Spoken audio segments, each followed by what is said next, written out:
du 11e Forum Aspen Europe-Afrique à Paris, le président de la République, Alassane Ouattara, a échangé avec l'auditoire sur plusieurs sujets. Un grand pas en avant pour lutter contre l'insécurité en Côte d'Ivoire. La police nationale a reçu du gouvernement américain du matériel de sécurité. Enfin au Kenya, cris de joie et scènes de liesse après l'abandon des charges par la CPI contre le président Uhuru Kenyatta.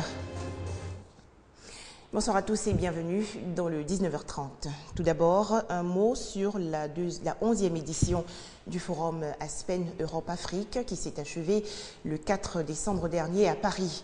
Le président de la République, Alassane Ouattara, qui a participé aux travaux, a échangé avec le public sur son expérience et celle de la Côte d'Ivoire, sur les relations entre l'Afrique et l'Europe.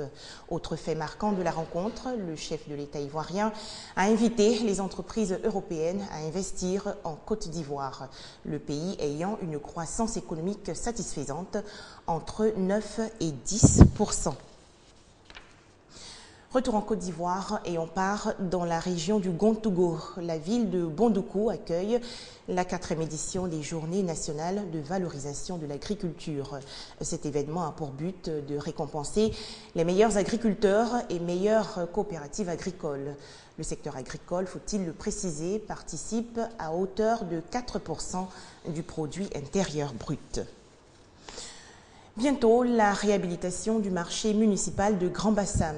L'ouvrage a grand besoin d'être restauré. Vétusté des locaux, canalisation bouchée. Le démarrage des travaux a été lancé récemment par les autorités municipales. Coût total de cette réhabilitation, plus de 100 millions de francs CFA. Grand Bassam, cette cité balnéaire de plus de 100 000 habitants, est très fréquentée à cause de ses sites attrayants, dont les plages. Malgré son charme, la ville présente des infrastructures qui souffrent depuis quelques années de dégradation. Parmi celles-ci, le grand marché de la ville, un marché où s'approvisionnent les Bassamois et même certains habitants d'Abidjan, la capitale économique de la Côte d'Ivoire. Face à ce constat, une réhabilitation s'impose. Alors, le conseil municipal, avec à sa tête le maire Georges-Philippe Ezali, a lancé récemment un projet de réhabilitation de ce marché. Un geste symbolique pour marquer l'entame du projet. Un coup de pioche à l'intérieur de cette infrastructure socio-économique. Ce sont 180 millions de francs CFA qui seront investis par le conseil municipal de Grand Bassam dans ce projet. La réhabilitation des infrastructures publiques de Grand Bassam apportera un coup de soulagement aux populations et contribuera à la bonne marche des activités dans la ville.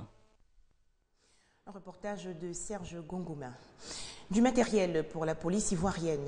L'ambassade des États-Unis a offert récemment un lot de matériel de sécurité à la police nationale. Il s'agit notamment de postes émetteurs, de masques à gaz et autres boucliers. Ce don s'inscrit dans le programme d'assistance contre le terrorisme élaboré par le gouvernement américain. Postes émetteurs, boucliers, masques à gaz, jumelles et même des menottes flexibles, du matériel de sécurité en pleine ambassade des États-Unis, des équipements de communication et de protection destinés aux forces de la police ivoirienne. Le don est financé à travers le programme d'assistance contre le terrorisme mis en place par le gouvernement américain. D'une panoplie d'outils servant à renforcer la capacité opérationnelle de la police. Le but étant de mieux sécuriser la population. Au total, 16 millions de francs CFA, du pain béni pour le directeur général de la police nationale. Tout le matériel que vous avez donné participe à l'exécution de notre mission, en respectant le droit de l'homme. Donc je tiens à vous dire merci. Un don pour renforcer la coopération entre la Côte d'Ivoire et les États-Unis, accéléré récemment par un programme de formation au bénéfice de différents services de la police nationale au Sénégal et au Ghana. Un reportage de Franck Kouadio. À quand la fin des violences basées sur le genre en Côte d'Ivoire? Comment vulgariser les textes juridiques nationaux et internationaux en matière de violences basées sur le genre? Comment promouvoir les droits des femmes et enfants? L'Association des femmes juristes de Côte d'Ivoire a organisé une journée de réflexion sur ces questions. Cette rencontre s'inscrit dans le cadre des 16 jours d'activisme décrétés par les Nations Unies pour l'élimination des violences faites aux femmes et enfants dans le monde. Les violences basées sur le genre constituent une violation grave des droits humains et une expression des inégalités sociales entre les hommes et les femmes dans le monde. Selon l'Association des femmes juristes de Côte d'Ivoire, de janvier à juin 2013, il y a eu 865 cas de violences basées sur le genre, dont 283 violences sexuelles. Cette structure de promotion et de vulgarisation du droit et de lutte contre toutes les formes de discrimination à l'égard des femmes et des enfants s'engage contre les violences basées sur le genre. Méthode choisie, la réflexion. Depuis 2011 jusqu'en 2013, les chiffres sont alarmants.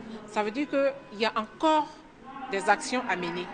Il y a encore des actions à mener pour que la population comprenne qu'il ne faut pas inutilement exercer des violences sur les femmes ou bien sur les personnes vulnérables. Cette journée de réflexion s'inscrit dans le cadre des 16 jours d'activisme pour l'élimination des violences faites aux femmes. L'Association des femmes juristes de Côte d'Ivoire entend à cette occasion élaborer des stratégies afin de mieux sensibiliser. Au sortir de cette activité qui a pour thème la journée de réflexion sur les stratégies de lutte contre les violences faites aux femmes, nous demandons à ce que ces violences cessent et que les victimes, celles qui en subissent aussi, les femmes qui en subissent, qu'elles puissent faire la dénonciation.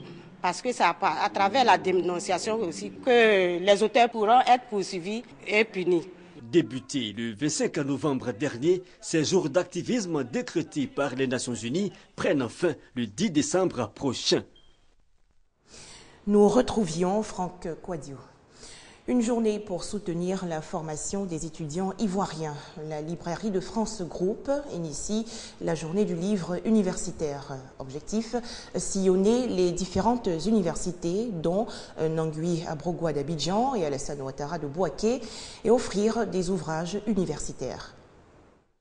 Librairie de France Group apporte son soutien à l'État de Côte d'Ivoire. Cette société de vente de livres s'engage à rapprocher les ouvrages universitaires des étudiants à travers une convention avec les universités du pays. Cette convention permettra la réduction des coûts de certains ouvrages universitaires et la mise en ligne des livres par spécialité, et cela afin de faciliter l'accessibilité des ouvrages aux étudiants. L'initiative est bien appréciée par les responsables d'universités. Nous voulons que nos offres de formation soient des offres d'excellence. Et c'est pourquoi nous réjouissons de l'arrivée de France dans notre institution. Lorsqu'on fait le cours, nous leur donnons des bibliographies et nous les exhortons à aller voir dans les librairies et dans les bibliothèques, trouver les ouvrages et les lire. Parce que le livre, mais c'est vrai, je l'ai dit, nous sommes dans un monde où de nouveaux outils de connaissance ont pris de l'importance. Mais le livre reste encore d'actualité. Et le livre reste encore un moyen vraiment important de connaissance. Des échanges avec les étudiants en présence des responsables de l'université Félix Houphouët-Boigny de Cocody, et cela en vue de déceler les difficultés qu'ils ont pour accéder aux livres, ainsi que des expositions d'ouvrages par spécialité ont été les temps forts de cette première journée de rencontre entre les responsables de Librairie de France Group et le monde universitaire. Pour terminer l'actualité nationale, cette rencontre des Dozo ou chasseurs traditionnels pour faire le bilan de leurs activités. C'était à Bouaké, dans la région du Béké. Venus des 31 régions du pays, les Dozo ont tenu leur dernière rencontre annuelle à Bouaké.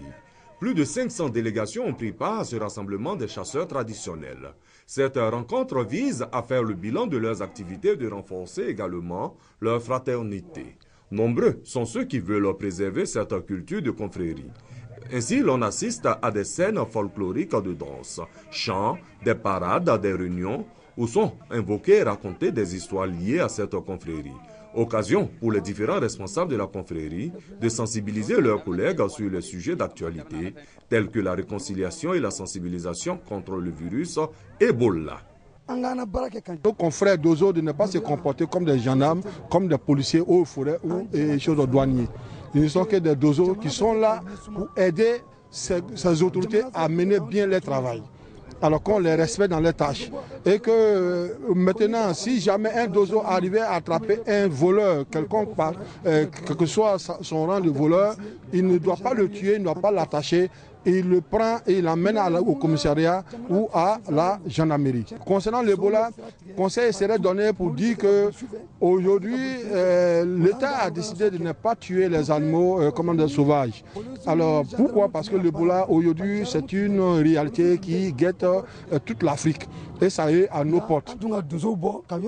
Les dozos entendent redorer leur blason à travers ces genres de rencontres, cela afin d'exhorter les membres de la confrérie au strict respect des institutions du pays. On faisait le point avec Kader Sogodogo de RTI Boaké. Le virus Ebola fait une nouvelle victime. Un soldat nigérian de l'ONU atteint est arrivé aujourd'hui aux Pays-Bas pour y être soigné. Selon les autorités néerlandaises, c'est le premier patient contaminé que le pays accueille. Le Kenya se félicite du retrait des charges contre son président. N'ayant pas assez de preuves pour démontrer la responsabilité criminelle de Uhuru Kenyatta, la Cour pénale internationale a tout simplement abandonné hier les charges retenues contre lui. Soulagement à Nairobi, les partisans du président Kenyatta ont fêté samedi la décision de la Cour pénale internationale d'abandonner les poursuites à son encontre. Une décision prise faute de témoins et de preuves suffisantes. Uhuru Kenyatta a été poursuivi pour les violences post-électorales qui avaient fait plus de 1000 morts en 2007, des faits relevant de crimes contre l'humanité. Vendredi, le président kényan s'est estimé innocenté par la décision de la Cour. Dans les rues de Nairobi, la population semblait également se réjouir de cette annonce. Les Kenyans sont heureux. Notre président est de retour et libre. Il peut de nouveau se concentrer sur son travail. Clairement, depuis le début, le dossier est vide. Il n'y avait pas de preuve du tout. C'est un échec pour la réputation de la Cour pénale internationale et pour sa procureure Fatou Bensouda, qui n'a pas réussi à réunir les preuves ni à protéger les témoins dans ce dossier. Une instruction difficile, Uhuru Kenyatta était le premier président en exercice à être soumis à la Cour pénale internationale.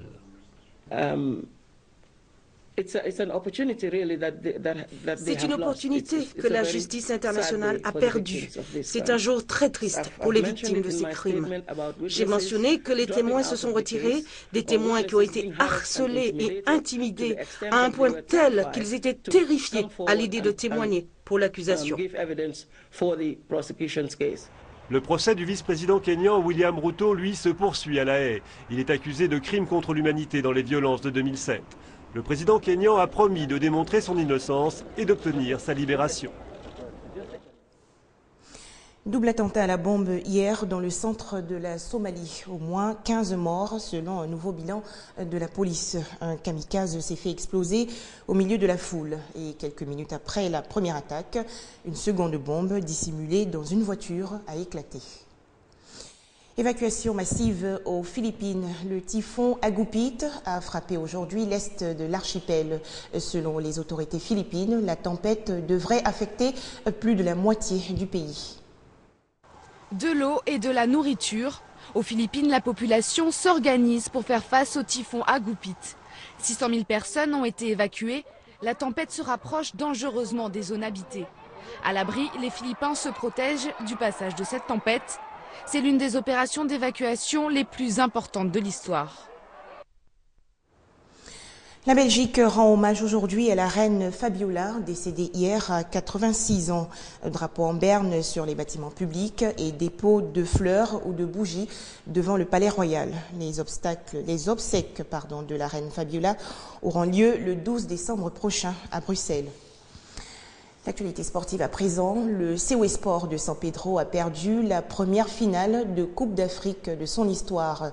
Les Ivoiriens ont été battus par les Égyptiens du Al-Ali. 1-0 à moins d'une minute de la fin de la rencontre.